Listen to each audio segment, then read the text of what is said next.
요한복음 20장 19절에서 23절. 저와 한 절씩 교독합니다.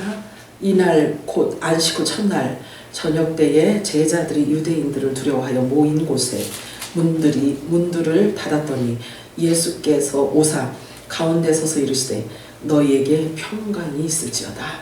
이 말씀을 하시고 손과 발을 보이시고 제자들이 보고 복받아라. 예수께서 또 이르시되 너희에게 평강이 있을지어다.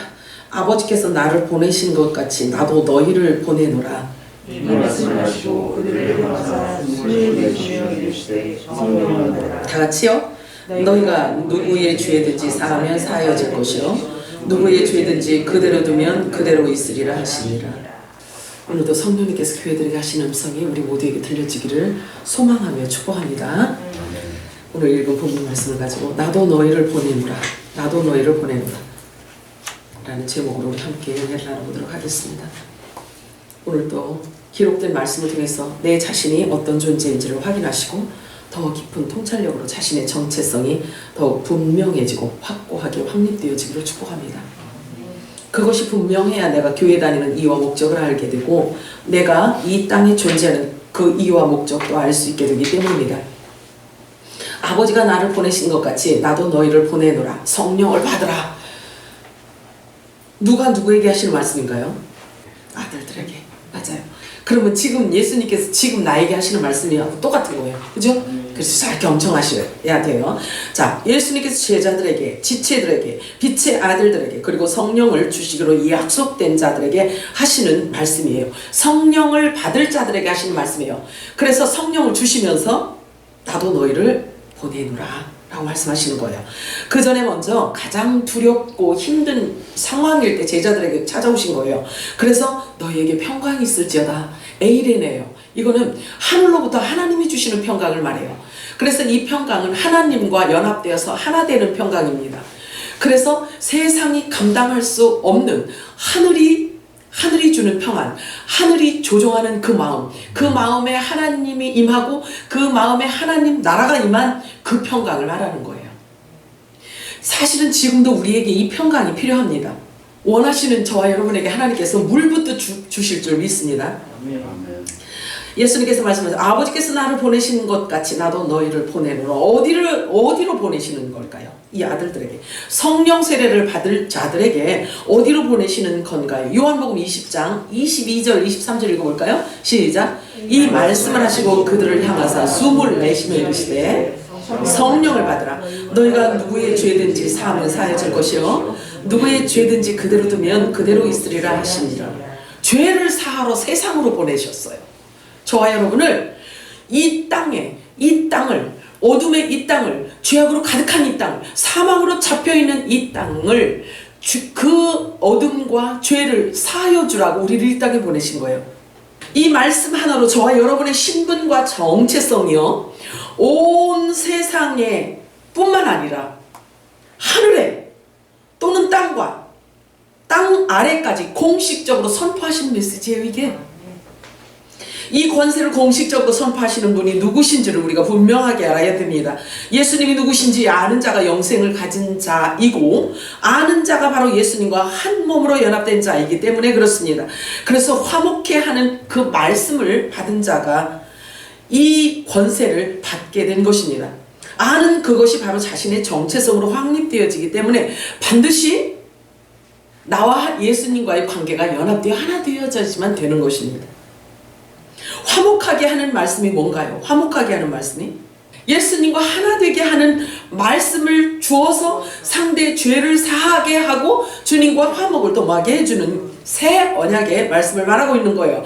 그런데 이 새 언약의 말씀은 어디로부터 오냐면 성령을 받은 자로부터 성령께서 내어주시는 것입니다. 그래서 첫째로 빛의 아들들은 첫째로 성령 세례를 받아야 되는 것입니다. 나의 신분이 무엇인가 알아야 합니다. 하나님과 관계 성립이 이루어지려면 반드시 성령 세례를 받아야 하는데 나도 너희를 보내노라. 이 말씀을 받은 자는 약속된 성령을 받은 자들에게 주시는 말씀인 거예요. 아무에게나 사명을 맡기시지 않습니다.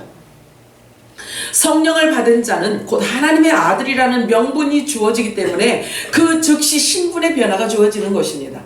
그들에게 주어지는 이 말씀이 얼마나 놀라운지 몰라요. 그러므로 이 말씀을 받은 자는 반드시 그 신분에 걸맞는 라이프 스타일로 모든 것을 다 바꿔야 되는 거예요. 완전 전환이 되어야만 되는 거예요. 육의 사람이 영의 사람으로 되어졌기 때문에 그래요. 땅에 소속되었던 자들이 하늘로 소속된 자가 되었기 때문에 그래요. 반드시 바뀌어야 하는 것입니다. 가치관이 바뀌면 자연스럽게 생활 양식도 바뀌게 되어 있습니다. 행동 양식도, 사고 양식도 모두 바뀌게 되어 있어요. 그래서 생활의 모든 측면에서 문화적으로나 심리적으로나 영적인 아름다움으로 나타내는 것이 지극히 정상인 것입니다. 또 그래야 되고요. 하나님의 영이 내 안에 들어와 계신데 여전히 옛사람으로 존재한다? 있을 수 없는 논리예요.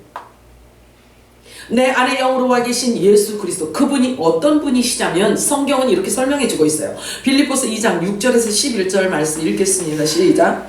그는 근본 하나님의 본체시나 하나님과 동등됨을 취할 것으로 여기지 아니하시고 오히려 자기를 비워 종의 형체를 가지사 사람들과 같이 되셨고 사람의 모양으로 나타나사 자기를 낮추시고 죽기까지 복종하셨으니 곧 십자가에 죽으십니다. 이러므로 하나님이 그를 지극히 높여 모든 이름 위에 뛰어난 이름을 주사 하늘에 있는 자들과 땅에 있는 자들과 땅 아래에 있는 자들로 모든 무릎을 예수의 이름에 꿇게 하시고 예수 그리스도를 주라 시인하여 하나님 아버지께 영광을 돌리게 하셨느니라. 아멘. 저와 여러분 안에 와 계신 분이 이런 분이시라는 거예요. 왜 우리가 예수님에 대해서 바르게 알아야 하냐면 생명이기 때문입니다. 예수님은 우리의 생명이기 때문에 그래요. 생명이신 예수님을 모른다? 말이 안 돼요. 부활이기 때문이에요. 자, 예수님은 부활이시기 때문에 우리 안에 오시면 영으로 성령으로 오시게 되면 우리 몸까지도 바꿔주시는 그런 부활의 놀라운 변화가 있게 되는 것입니다. 자, 우리의 믿음은 뭐예요? 우리의 믿음의 결국이 뭐죠? 구원이잖아요. 그래서 구원은 곧 부활을 의미하기 때문이에요. 부활하지 않고는 절대 구원받을 수 없어요. 하나님의 의는 예수 그리스도가 부활되어서 하늘로 올라가신 것이 하나님의 의란 말이에요. 그래서 우리도 예수님처럼 부활체, 신령체를 입어야 구원받는 거예요. 그래서 말씀이 내 안에 새겨져야 하기 때문에 하나님의 말씀으로만 우리가 생명에 삼킨 바가 되어야지만 되는 것입니다. 예수님께서 말씀하셔요. 내 말이 영이다. 내 말이 영생이다. 내 말이 부활이다. 내 말이 진리이다. 내 말이 길이다. 예수님의 말씀을 붙들고 있어야 길을 아는 거예요. 말씀 자체가 길이고 말씀 자체가 부활이고 말씀 자체가 구원을 받을 수 있는 부활이 될 수 있는 말씀 자체이기 때문에 그런 거예요. 그죠? 자, 그러면 말씀 없이는 안 돼요. 눈만 갖고 무조건 산에 올라가서 금시간 기도한다고 되는 게 아니에요. 그죠? 내 말이 길이요 진리요 생명이다. 내 말이 영생이다. 내 말이 부활이다. 라고 말씀하셨기 때문에 그래요. 그래서 이제는 성경을 덮어놓고 믿으면 안 돼요. 자, 요한복음 1장 3절 읽어볼까요? 시작. 만물이 그로 말미암아 지은 바 되었으니 지은 것이 하나도 그가 없이는 된 것이 없느니라. 만물을 만드시고 만물을 창조하신 그 말, 그 말씀, 그 영이 저와 여러분 안에 들어와 있다는 사실이에요. 자, 말씀을 보면 그래요. 온 세상 만물 안에 예수님으로 충만해요. 예수로 충만해요. 예수 생명으로 충만한 거예요. 생명이 없는 무에 생명이신 그분이 생명을 쏟아놨기 때문에 그런 거예요. 그래서 예수 그리스도 하나님의 생명이 온 우주를 지금 덮고 있다는 얘기예요. 골로새서 1장 15절에서 17절 읽겠습니다. 시작. 먼저 하시니 만물이 그에게서 창조되되 하늘과 땅에서 보이는 것들과 보이지 않는 것들과 혹은 왕권들이나 주권들이나 통치자들이나 권세들이나 만물이 다 그로 말미암고 그를 위해 창조되었고 또한 그가 만물보다 먼저 계시고 만물이 그 안에 함께 섰느니라. 아멘. 예수 그리스도에 의한, 예수 그리스도를 위한, 예수 그리스도로 충만한 만물을 지금 말씀하고 있는 거예요. 본래 예수님은 사람의 눈에 보이지 않던 영으로 말씀으로 계셨던 하나님이십니다. 그런데 보이는 사람의 모습으로 오신 이유는 어린 양의 생명책의 이름이 기록된 만세전에 영원전에 어린 양의 생명책의 이름이 기록된 자들을 하나도 남김없이 데려오라는 것이 아버지의 뜻인데, 그 뜻을 이루기 위해서, 하나님의 그 의를 이루기 위해서 예수님께서 사람의 모양으로 오신 거예요. 그래서 우리를 데려가시기 위해서 오신 것입니다. 보이지 않던 하나님이 보이는 하나님으로 오셔서 보이지 않던 하나님 나라를 보이는 하나님 나라로 세우시려는 하나님의 그 의를 이루시기 위해서 예수님이 오신 것입니다. 영원전에 계획하셨던 하나님 나라 완성을 위해서, 하나님의 그 의를 이루시기 위해 차근히 하나님께서 설계해 놓으신 대로 이루어 가시는 것을 우리는 목도하고 있습니다. 우리는 지금 그 마지막 끝 단계에 서 있는 자들인 것입니다. 빛의 아들이에요. 예수님은 근본 하나님의 본체이시지만 자기를 낮추시기를 어디까지 하셨냐면, 자기가 만든 피조물인 사람의 모습으로 오셨고 자기가 만든 피조물에 의해서 죽으셨습니다. 그 정도로 예수님은 낮아지신 것입니다. 뿐만 아니라 예수님은 사람들에게 호감이 갈 만한 흠모할 것이 없는 그러한 모습으로 이 땅에 오셨어요. 나 같으면 아주 그냥 광명한 천사처럼 왔을 텐데 주여. 그런데 예수님은요, 사람들이 혐오할 모습이 전혀 아니었어요.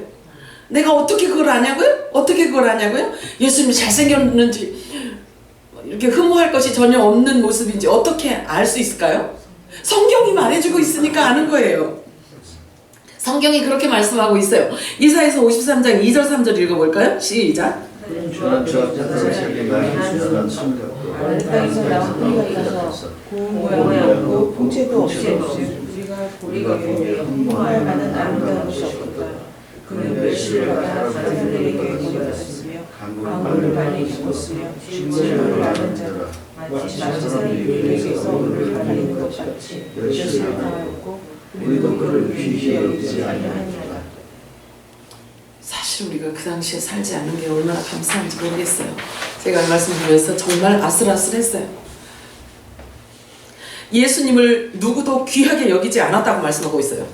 오히려 뺨을 때리기도 하고 얼굴에 침을 뱉기도 했고요. 조롱하며 비웃고 인간이 쏟아낼 수 있는 온갖 더러운 오물을 예수님은 홀로 다 쓰셨어요. 뒤집어 쓰셨어요.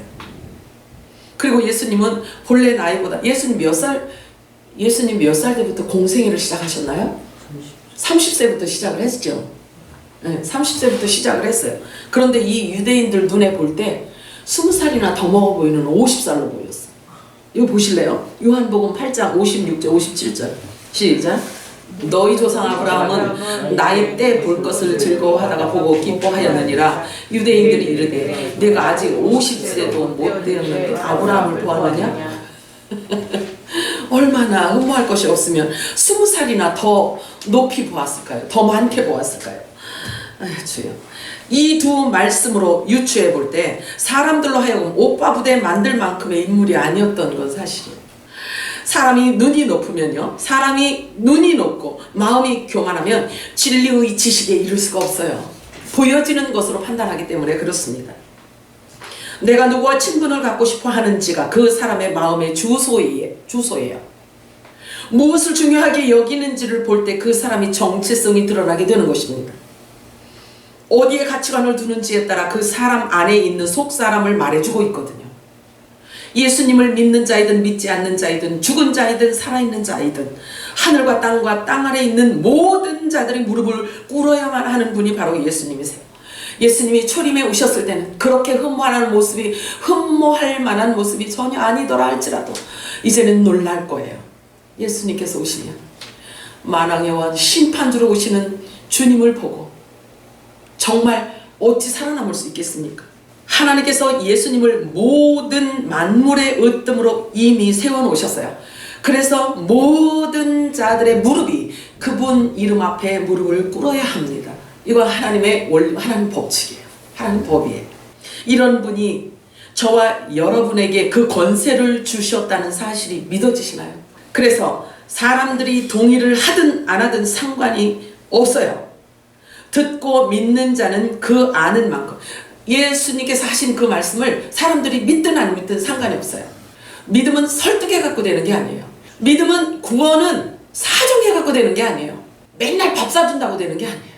사람들이 동의하든 동의하지 않든 하나님께서는 기록된 대로, 기록되어진 말씀대로 하나님은 일해 가세요. 성취해 가십니다.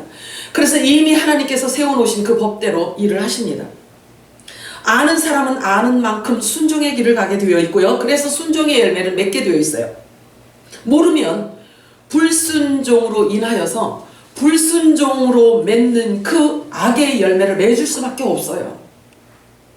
그러므로 예수님께서 이미 선언해 놓으셨습니다. 아는 것이 영생이라고, 그리고 내 말이 부활이라고, 내 말이 생명이라고 이미 선언을 해 놓으셨단 말이에요. 그래서 우리는 하나님의 말씀을 성경을 통해서 찾는 거예요. 그래서 예수님 말씀은 구하라, 찾으라, 두드리라 라고 말씀하시잖아요. 이것은 금과 은, 돈, 부자 되기 위해서 성경을 찾으라는 게 아니에요. 하늘의 모든 신령한 약속되어져 있는 복이 뭔지를 찾으라는 거예요. 성경을 통해서. 요한복음 17장 3절 읽어볼까요? 시작.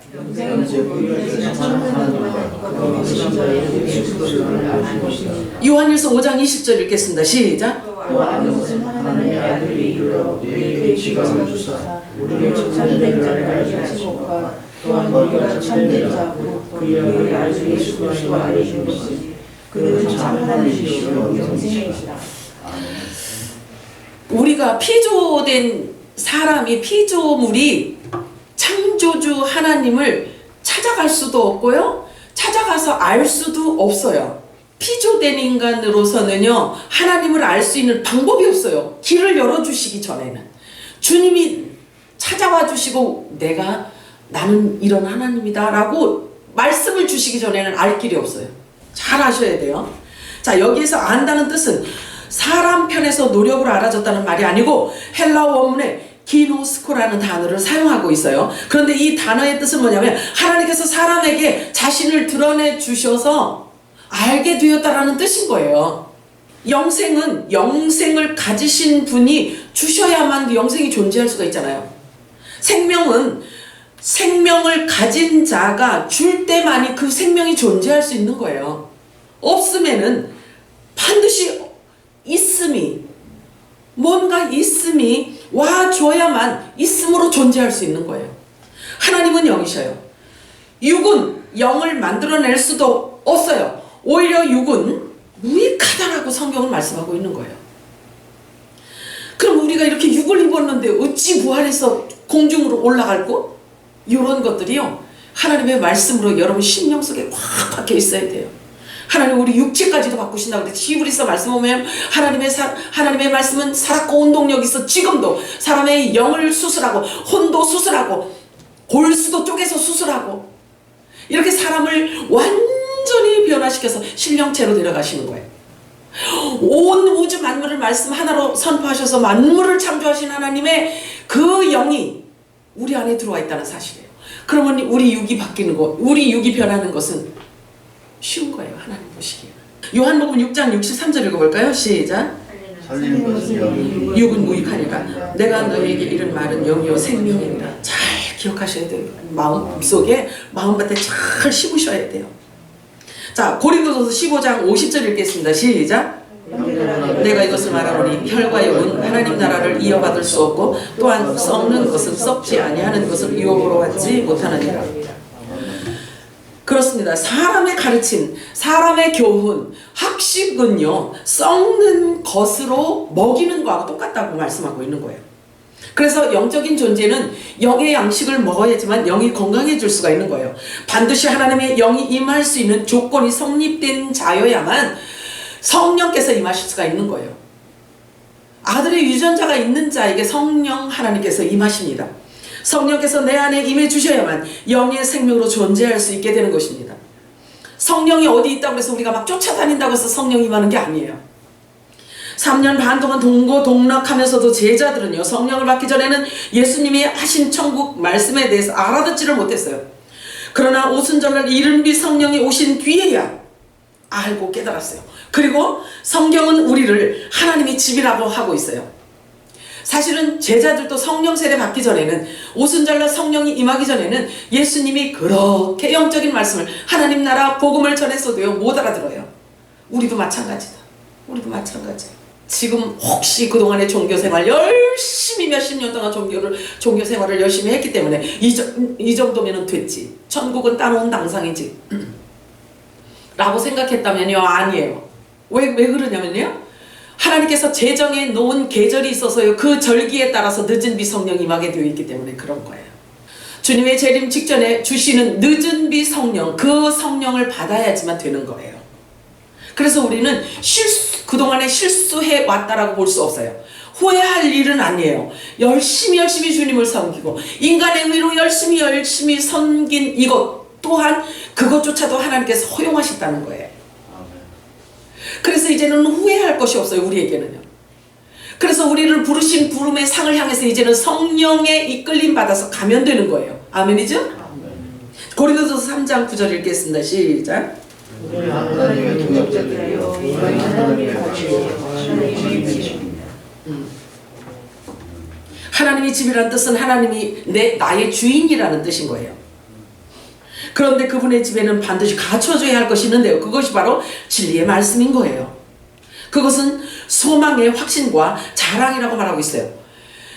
자, 우리에게 있는 진리의 말씀, 우리가 갖고 있는 이 소망과 확신과 자랑거리가 뭐냐면요. 이렇게 말씀하고 있어요. 히브리 3장 6절 시작. 그리스도는 하나님의 집을 맡은 자로서 마치셨으니 우리가 소망의 확신과 자랑을 가지가 있게 잡고 있으면 우리는 그의 집이라. 자, 집이에요. 그런데 우리가 하나님의 집인데 여러분 안에 진짜 주인이 하나님이 좌정해 계신가요? 주요. 그래요. 그래야 돼요. 자, 우리의 소망은 뭐예요? 우리의 소망은 자, 여기 히브리서 3장에 말씀하시는 것처럼 우리 소망이 뭔가요? 우리의 소망은 구원이야. 구원. 자, 우리의 소망은 구원이란 말이에요. 즉 부활이에요. 부활.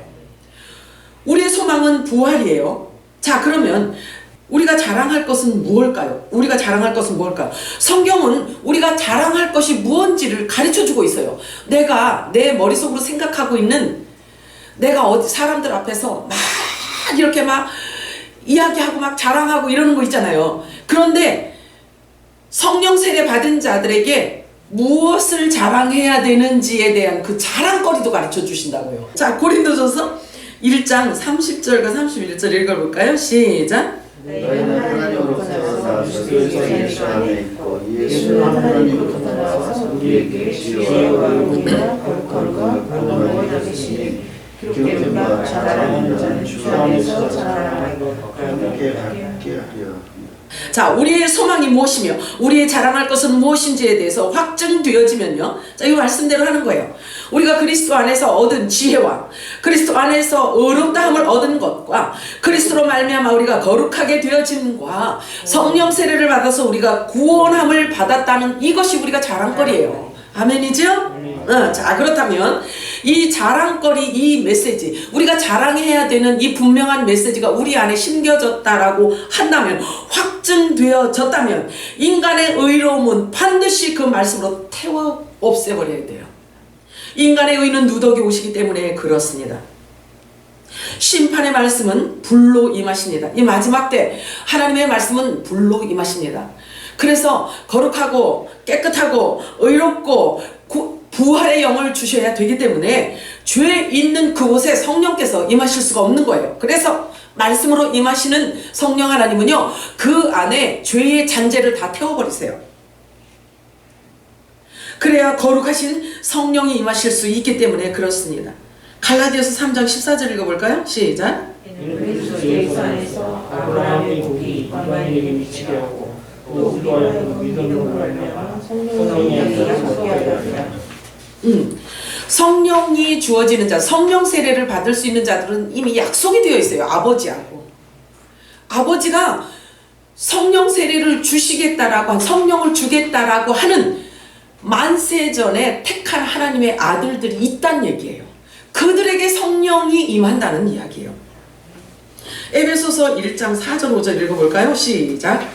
천사전에 그리스도 안에서 우리를 택하사 우리로 사람 안에서 그 앞에 거룩하고 흠이 없게 하시려고 그 계획 그대로 우리를 예정하사 예수 그리스도로 말미암아 자기의 아들들이 되게 하셨으니. 그렇죠. 예정되어 있다는 거죠. 아, 그럼 그거 어떻게 안 돼요? 알 수 있을까요? 없을까요? 자, 이거를 확증할 수 있는 건 뭐냐면요, 듣는다는 거예요. 듣는 귀가 있는 자는요, 듣고 깨달아서 믿잖아요. 그러니까 그 믿음의 결과가 구원이잖아요. 그러니까 듣는 것 자체가 성령 세례 받을 자들이라는 거예요. 아멘이죠? 아멘. 그럼 창세전에 택하신 자, 예정된 자, 하나님께서 아들로 정해놓은 자, 그래서 이미 생명책에 그 이름을 기록해 놓은 자에게 성령 세례를 주시겠다는 거예요. 계시록 13장 8절 읽겠습니다. 시작. 주님을 향한 어린 양의 생명책에 생명책에 창세기로 이름이 기록되지 못하고 이 땅에 사는 자들은 다 짐승에게 경배하리라. 어린 양의 생명책에 기록된 자들은요, 창세 전에 어린 양의 생명책에 이름이 기록되어졌어요. 그런데 이 말씀 13장 말씀은, 계시록 13장 말씀은 뭐라 그러셔요? 창세 이후로 얘기하는 거예요. 이 만물이 생겨난 이후를 말하고 있는 거예요. 그래서 이 만물이 창조되어진 이후에 선악과 열매, 짐승표 받는 그 열매, 가인의 열매, 가인의 후손, 이런 자들이 나온다는 거예요.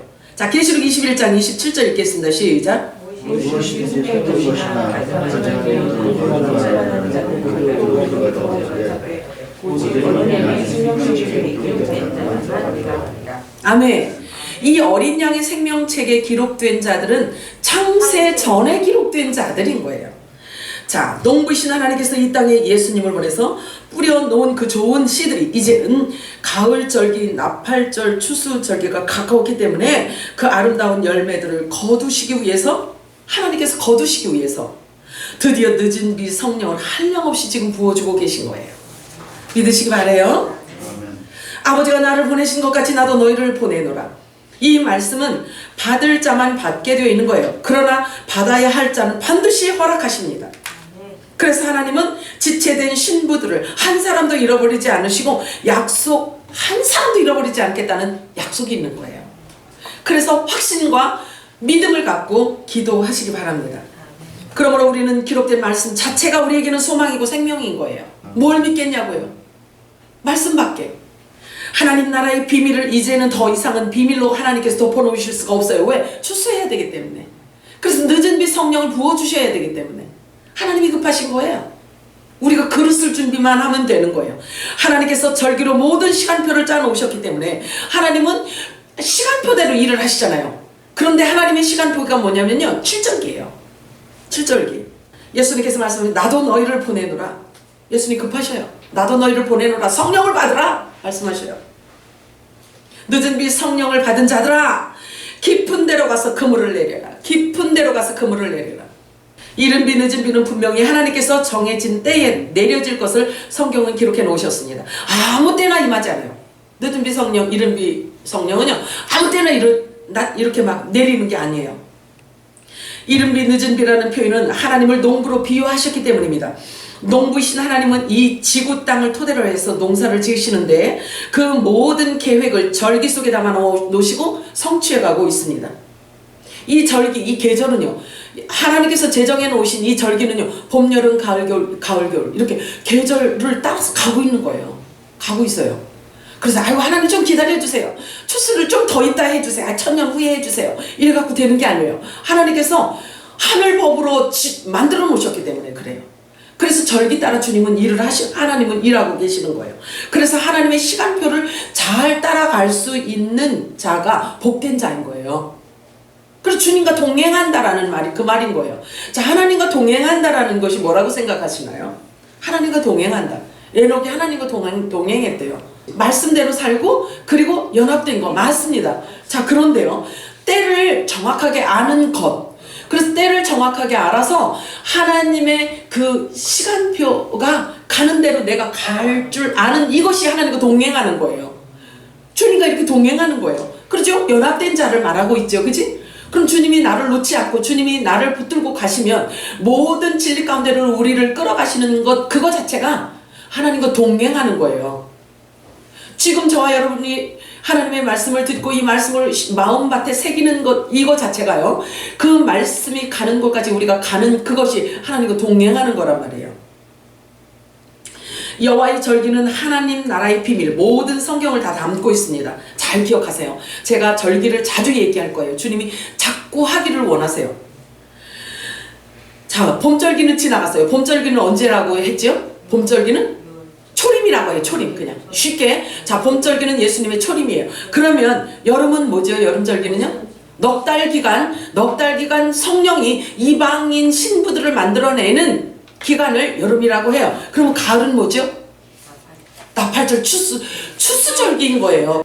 자, 이제는 빛의 아들들을 세우셔서 드러내셔야만 하기 때문에 더 이상 성경을 봉인할 수가 없으십니다.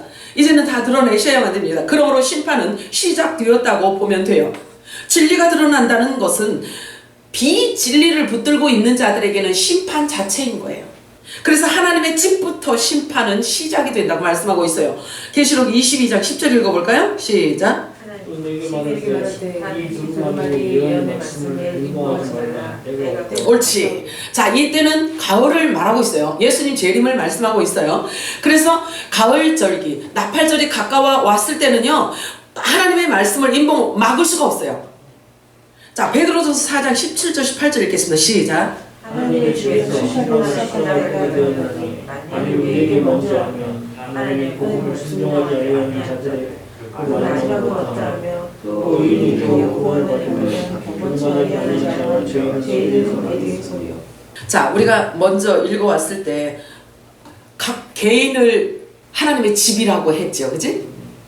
그렇다면 말씀으로 말씀을 풀어서 본다라고 한다면 이 베드로전서 4장 말씀은요, 하나님의 집에서부터 심판이 시작된다는 이야기죠.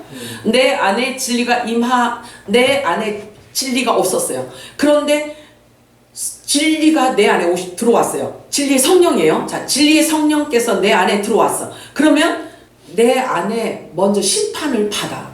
그래서 비진리가 태워주고, 자, 그리고 진리 되시는 성령 하나님께서 내 안에 좌정하셔. 그래서 하나님의 집으로 온전히 이제는요, 주인이 있어야 할 그 자리에 주인이 좌정하시는 거예요. 그러면 내가 먼저 심판을 받아. 그 다음에 그 심판을 받고 나서 진리의 생명이 내 안에 들어왔죠. 진리의 빛이 내 안에 들어왔죠. 그래서 내가 진리를 선포하죠. 그러면 비진리 가운데 있는 자들을 내가 한 그 말이 그를 심판하는 거예요. 빛이 나타난다는 것은 어두움에게 심판인 거예요. 그래서 드러난다는 것은 숨은 자들에게 심판입니다. 아버지가 나를 보내신 것 같이 나도 너희를 보내노라, 성령을 받으라 하시고 죄를 사하는 권세를 주셨어요. 더러워진 땅을 죄를 사하려는 거예요. 성경이 말하는 죄가 혹시 뭔지 아시죠? 말씀을 깨닫지 못한 거를 죄라고 해요. 그러니까 깨닫지 못한 거나 아니면 모르는 거나 똑같은 거예요. 그래서 이 죄나 저 죄나 죄는 죄예요. 그래서 죄 사하는 권세를 우리들에게 주신 이유, 성령을 받으라 해서 죄 사하는 권세를 우리들에게 주신 이유는 지나가는 사람 아무나 붙들고 죄를 사하노라 이렇게 하는 게 아니야. 죄와 사망 가운데 붙들려 있는 하나님의 종들을 풀어주라는 얘기예요. 어둠에 있는 자들에게 진리를 선포하라는 얘기예요. 두려워서 떠는 자들을 막 진리로 말해주라는 거예요. 하나님의 진리의 말씀을 그에게 말해주면 듣고 자유를 얻는 거예요. 더 이상 죄와 사망의 법에 매여 있을 수 없는 하나님의 아들들을 이제는 세우셔요. 그래서 새 일을 행하실 때가 되었기 때문에 광야의 길을 내셔야 하기 때문입니다. 이사야 35장 6절 시작. 그때 그때의 저는 잘못하는 자는 이는 광야에서 보이지 않겠고 사막에서 시내가를 갈 것이다. 이게 그냥 아무 때나 아무렇게나 되는 게 아니에요. 빛의 아들들에게 늦은 비 성령으로 한량없이 기름 부어 주셨을 때 그 기름 부음이 그들을 통해서 빛의 아들들 통해서 나갈 때 이런 일들이 일어나는 거예요. 저는 자가 저는 다리가 힘을 얻게 돼요. 광야에 물이 솟구치고 사막에 시내가 흐르게 된다라고 말씀하고 있어요. 이사야 40장 33절 시작.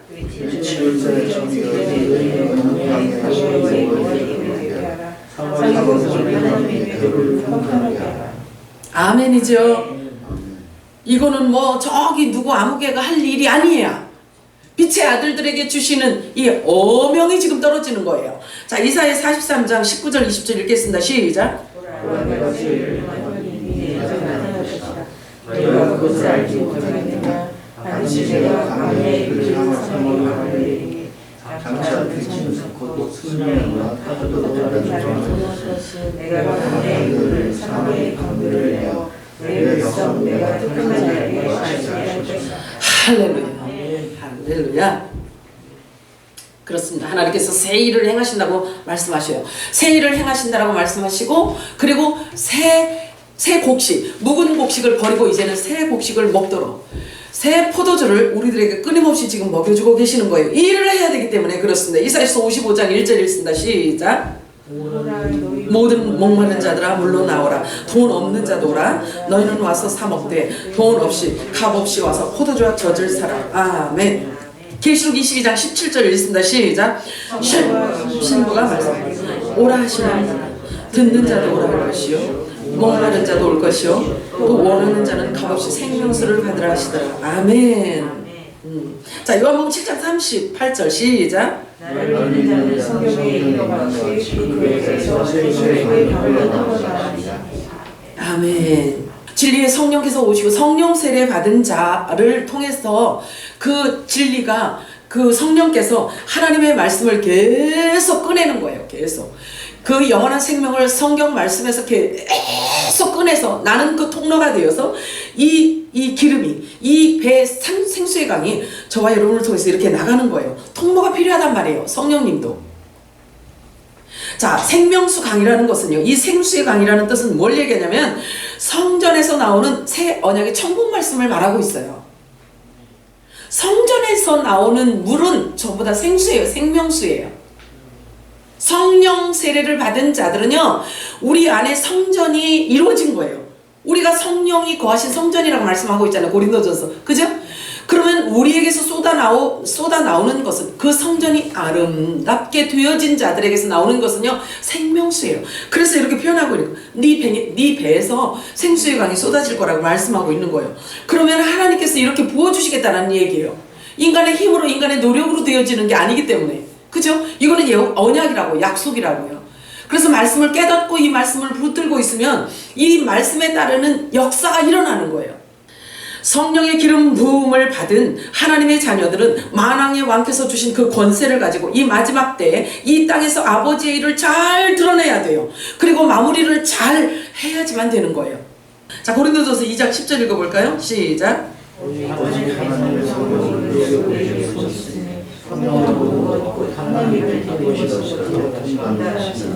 이 성령께서 저와 여러분 안에 기름 부어주신다니까요.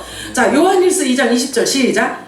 너는 거룩하신 자에게서 기름 부음을 받고 모든 것을 아느냐. 할렐루야. 거룩하신 우리 주 예수 그리스도께서 아버지께로 가셔서 우리들에게 기름을 부어주셔서 성령이 우리 안에 임하였고 모든 것을 알도록 하시는 거예요. 그래서 지혜와 계시의 영은 주 예수 그리스도의 하나님 영광의 아버지께서 주시는 거예요. 내가 노력해갖고 얻는 것이 아니라. 자, 중요한 사실을 우리가 알아야 돼요. 성령께서 오시면 속삭거리들 이렇게 와갖고 얘야 어쩌고 이렇게 귀신같이 속살거리시지 않아요. 그런 게 아니고요, 눈을 감고 있는데 막 불이 번쩍해갖고 막 하늘에서 불덩어리가 막 떨어져. 헉! 이게 뭐지? 하나님은 그렇게 이게 뭐지? 이렇게 하시지 않아요. 얼마나 분명하시냐면 여기 기록된 거 갖고 말씀하셔요. 그러니 우리가 피해갈 수도 없고요, 아니라고 할 수도 없고요, 변명할 수도 없어요. 이거 갖고 말씀하세요. 이해가 가지요? 그게 정확하게 우리가 정립이 되어 있지 않으면 미혹에 넘어가게 되어 있어요. 꿈 꿨는데 맞았어. 그럼 어쩌라고? 각 개인에게 하나님이 필요하셔서 그렇게도 하시지만 우리가 어디에 중점을 두느냐를 우리 중심을 정확하게 두어야 돼요. 아셨죠? 오직 말씀 외에는 안 돼요. 자, 이제는 더 이상 금송아지 우상 앞에서 번영신앙, 만몬신앙 그렇게 신상 앞에서 뛰노는 일을 이제는 멈춰야 돼요. 성령께서 오시면 천국 복음을 깨닫게 하시고 알아지게 하십니다. 그런데 그 순간 알아지는 게 뭐냐면요, 말씀이 깨달아져요. 성령께서 오셔서 하시는 일은요, 말씀을 알게 하세요. 깨닫게 하세요. 무슨 뜻인지를 알게 하신단 말이에요. 천국 복음으로, 영의 말씀으로 알게 하신다는 거예요. 그래서 오순절날 성령이 임하여서 하신 일어난 이런 현상은 뭐냐면요, 육의 말로, 육의 생각으로, 사람의 생각으로, 사람의 말로 제사하던 그들에게 영으로 말하기 시작했다는 얘기예요. 하늘의 언어를 사용하기 시작했다는 이야기예요. 지금도 마찬가지예요.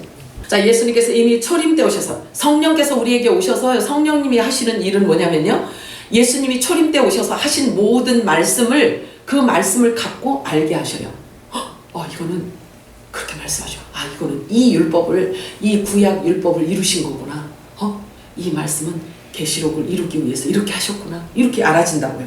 그래서 뭐라고 하시냐면, 성령이 임하시면은요, 마지막 때 우리가 예언을 다시 해야 된다라고 말씀하고 있어요. 다시 예언을 해야 된다라고 말씀하세요. 나는 알파와 오메가다 라고 말씀하신 것 자체가 창세기에서부터 계시록까지는 하나라는 이야기를 하고 있는 거예요. 창세기부터 계시록까지는 이렇게 많은 시간이 흘렀음에도 불구하고 아버지의 계획은 봄, 여름, 가을, 겨울 계절 하나 딱 가지고 완성을 하시겠다라는 뜻인 거예요. 그래서 성경은 하나인 거예요.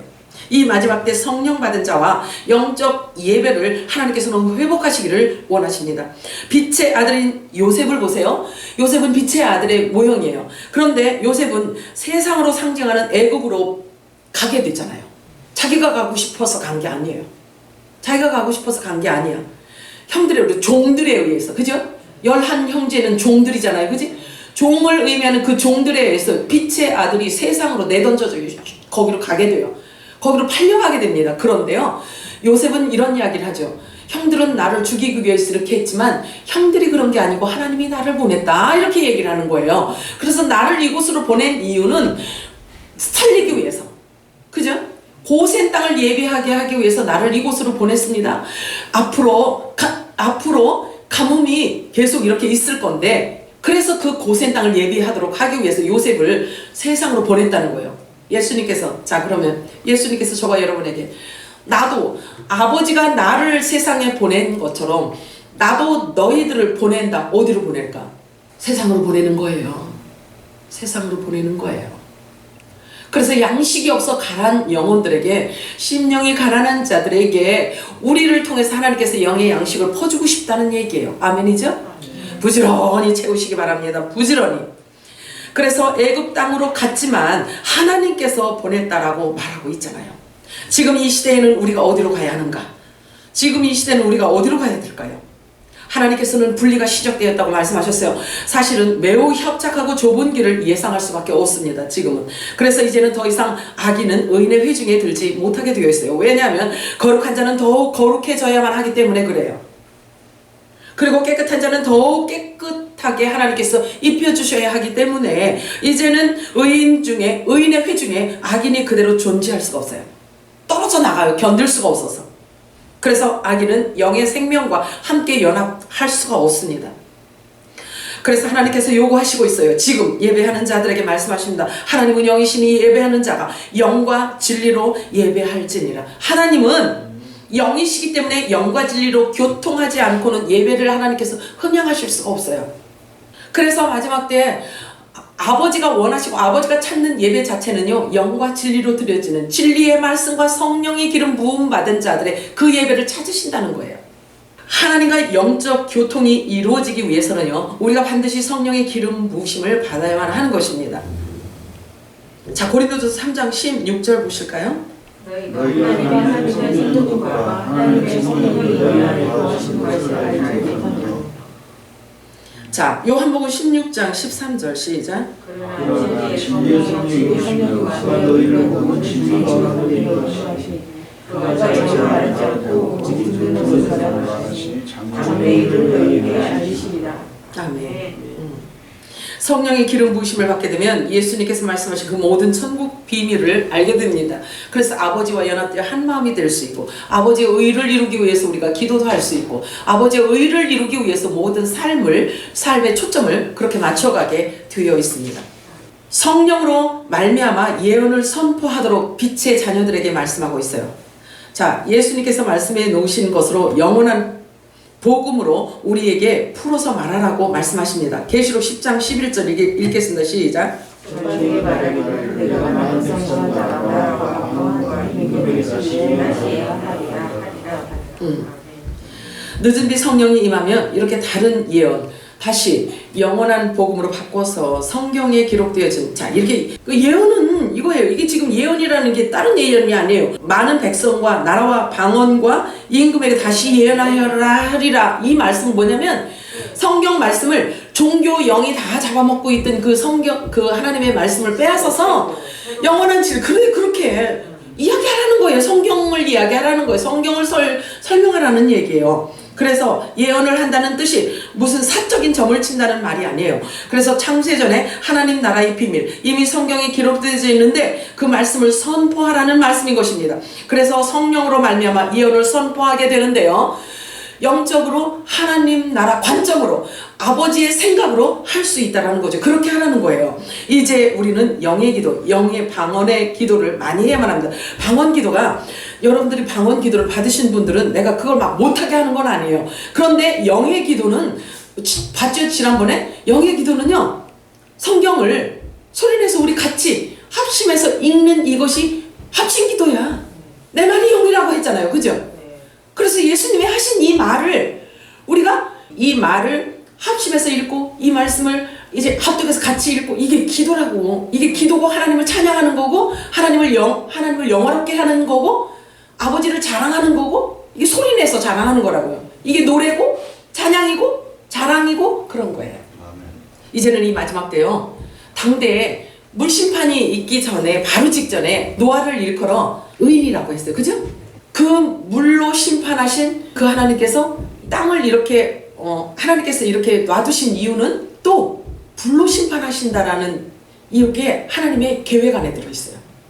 그러면 물로 심판하신다라고 말씀하셨던 그 하나님께서 불심판이 있을 것이다 라고 이렇게 말씀하신 불심판 안에 우리 그 직전에 우리가 있단 말이에요. 그런데 성경을 빛의 아들들에게 일컬어서 의의 아들이라고 해요. 그죠? 의의 아들들이라고 말한단 말이에요. 그러면 물심판 임하기 바로 직전에 있던 노아에게 주신 축복을 불심판 임할 바로 직전에 있는 저와 여러분에게 이 복이 우리들에게 임한다고요. 알아지죠? 깨달아지지? 그러면 노아를 일컬어서 노아에게 하나님께서 무엇을 하라고 하셨는지를 잘 한번 생각해 보세요. 방주를 짓는데 하나님께서 명하셨잖아요. 설계도도 주셨고 만들라고 하셨고 들어가라고 하셨고 양식을 준비하라고 했어요. 성경에서 말하는 양식은 말씀이라고 진리라고요. 영생의 말씀이라고요. 부활의 말씀이라고 구원에 이르는 말씀이라고요. 그죠? 자 그러면 불심판 직전에 놓여있는 저와 여러분에게 의의 아들들에게 빛의 아들들에게 하나님의 아들들에게 준비하라는 거예요. 무엇을 준비하냐? 고센 땅을 준비해야 되는 거예요. 왜? 요셉의 후손이라고요. 우리는 제가 말씀드렸죠. 그치? 요셉의 한 단에 우리는 붙어있는 자란 말이에요. 그래서 그 머리는 하늘 보좌로 가 계시고 영적으로 우리는 그분과 지금 가 있지만 이 지체가 이루어야 할 일이고 거룩함을 이루어야 되기 때문에 아직은 우리가 여기 있잖아요. 그런데 의인 노아를 통해서 하셨던 그 일들을 우리에게도 동일하게 주신단 말이에요.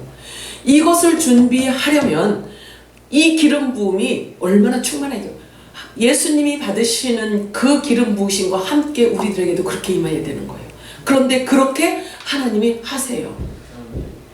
거룩은 내가 노력해 갖고 되는 게 아니에요. 거룩은 말씀이 임하여서 나를 그렇게 만드시는 거지 인간 쪽에서 할 수 있는 게 아니에요. 하나님의 속성은. 창세기 말씀하고 있어요. 노아는 의인이요 당세의 완전한 자라 이렇게 말하고 있어요.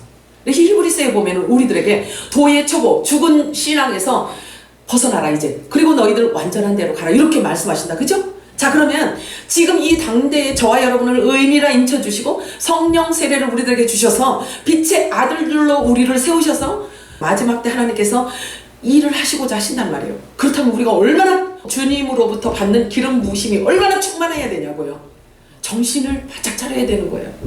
노아는 당대의 의인이요 완전한 자라 하나님과 동행하였으며 이렇게 말하고 있어요. 그래서 방주를 지라고 말씀하세요. 방주를 지라 너는 먹을 양식을 너는 먹을 모든 식물을 내게로 가져다가 저축해라. 이것이 너와 그들의 식물이 되리라 이렇게 말하고 있어요. 자, 그러면 그 안에는 다 의미가 있죠. 노아가 세 아들이 있었지, 그지? 그 세 아들이 너와 내 집이 구원을 얻으리라. 사도행전의 말씀 있잖아요, 그지? 그 말씀이 그거예요. 그러면 노아의 세 아들을 통해서 하나님이 약속해 주신 그 세 아들이 분포되어서 나아간 온 세상에 있는 하나님의 종과 하나님의 아들들과 시민들에게 줄 양식을 준비하라 이야기예요. 그래서 노아를 통해서 약속되어진 이 세 아들들이 온 세상에 이렇게 막 퍼뜨려 놨잖아요, 그지? 그래서 그 안에 있는 하나님의 아들들이 있고 하나님의 종이 있고 시민들이 있다는 얘기죠. 먹을 양식을 준비하라는 거예요. 그래서 이른 뒤 때에는 사도들에게 임하신 성령이 있고 이 마지막 때에는 빛의 자녀들에게 주어지는 것이 바로 늦은 비 성령인 것입니다. 그래서 마지막 때가 되면 온 땅이 어둡게 될 것이며 하나님은 그때 비로소 빛의 자녀들을 일으키시겠다라는 것을 말씀하고 있어요. 그래서 열방을 회복시켜야 하기 때문에 빛의 자녀들을 일으키는 거예요. 그래서 일어나 빛을 발하라고 하나님께서 자꾸 우리들에게 말씀하십니다. 이사야서 60장 1절 읽겠습니다. 시작.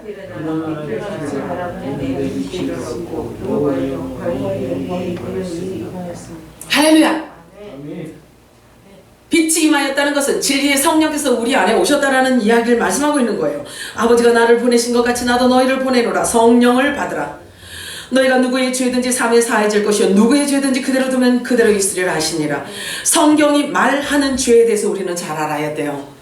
그래야 이해를 해야 이 말씀을 성취할 수가 있거든요. 자, 누가복음 4장 18절 19절 읽겠습니다. 시작. 가난한 자에게 물을 찾아주시고 내게 기름을 부으시고 나를 보내사 굶은 자에게 살고 굶은 자에게 다시 배부르게 하며 죽는 자에게 자유하여 주의 은혜를 전하게 하시니라. 아멘. 양식을 준비하라는 이유는요 분명해요. 부활하신 예수님께서 제자들에게 성령을 주시는 그 이유가 너무나 분명합니다. 지금 저와 여러분에게 빛의 아들들에게 주시는 성령 세례 주시는 이유가 너무나 분명합니다. 가난한 자에게 복음을 전하라고 말씀하세요. 포로된 자에게 자유를 주라고 말씀하고 있어요. 눈먼 자에게 다시 보게 하라고 말씀하고 있어요. 눌린 자를 자유롭게 풀어주라고 말씀하세요. 그리고 주의 은혜의 해를 절기를 전하라는 거예요. 지금이 어느 때인지를 그 해를 전하라는 거죠. 지금이 어느 때인지를 전해주라는 거예요. 그래서 우리들에게 성령 세례를 주시는 것입니다. 아멘이죠? 아멘. 그래서 여호와의 절기는 성경의 전부를 다 담고 있습니다. 여러분 알고 계세요? 자, 이 여호와의 7절기 안에는요 성경 전체를 다 담고 있어요. 그래서 이스라엘 자손에게 고하여 이르라 말씀하세요. 그리고 너희가 공포하여 성회를 삼을 여호와의 절기는 이러하니라. 여호와의 절기예요. 저 유대인들에게만 주신 7절기가 아니에요. 자, 절기에 대한 비밀도 자꾸 제가 말씀을 드릴 겁니다. 귀를 여시기 바래요. 여기까지요. 하나님 아버지 감사합니다.